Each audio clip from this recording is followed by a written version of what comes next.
পৃথিবীর জনসংখ্যার দিক দিয়ে চতুর্থ বৃহত্তম ধর্ম হল বৌদ্ধ ধর্ম। এই ধর্মের অনুসারী জনসংখ্যা বর্তমান প্রায় 55 কোটি মানুষ। বৌদ্ধ ধর্মের প্রধান প্রবর্তক হচ্ছে গৌতম বুদ্ধ।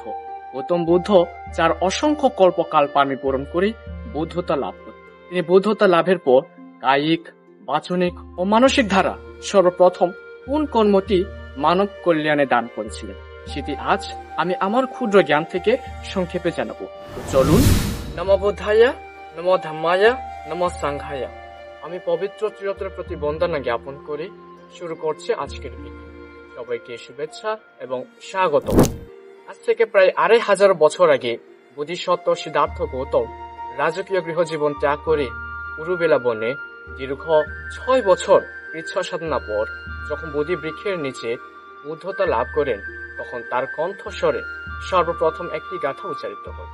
এই গাথাটির মাধ্যমে এটাই বোঝানো হয়েছে যে দুঃখ আছে, দুঃখ থাকবে, দুঃখ থেকে যাবে, যদি না হয় সে নির্বাণ লাভ না করে।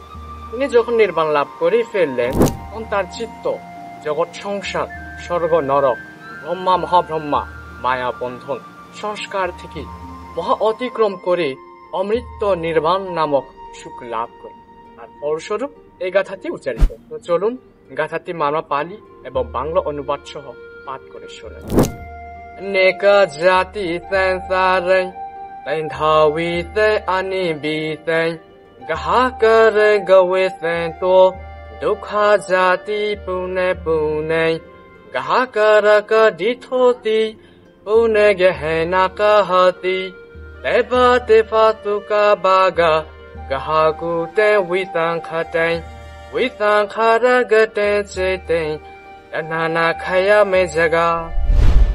অর্থাৎ যদি বাংলা অনুবাদ করি তাহলে এভাবে হয় যে গৃহকাল ধরে সন্ধান করিয়া তাহাকে না পাইয়া কতবার জন্মগ্রহণ করিলাম, কত সংসার পরিভ্রমণ করিলাম, পুণ্য পুণ্য জন্মগ্রহণ করিয়া কি দুঃখ পাইলাম।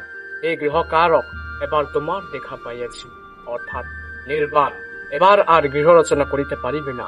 তোমার সকল স্তম্ভ ও গৃহভিত্তি ভগ্ন হয়েছে। আমার বিগত সংস্কার চিত্তে সকল তৃষ্ণা প্রাপ্ত হয়েছে। নমঃ।